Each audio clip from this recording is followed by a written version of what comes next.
திருச்செந்தூர் கொடிமரத்தின் ரகசியம் தெரியுமா? திருச்செந்தூர் கோவிலுக்கு கொடிமரம் நிறுவ கோவில் தலைமை நிர்வாகிகள் முடிவு செய்தனர். பிறகு திருச்செந்தூர் அருகே உள்ள அம்மன் கோவிலில் உத்தரவு கேட்க ஆறுமுக ஆசாரி மட்டும் கருவறைக்குள் சென்றார்.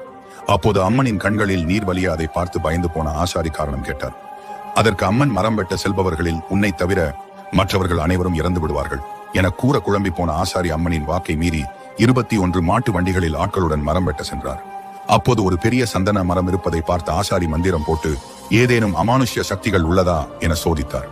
அப்போது அந்த மரத்தில் சுடலை மாடன் உட்பட மொத்தம் 21 மாட தேவதைகள் இருப்பது தெரிந்தது.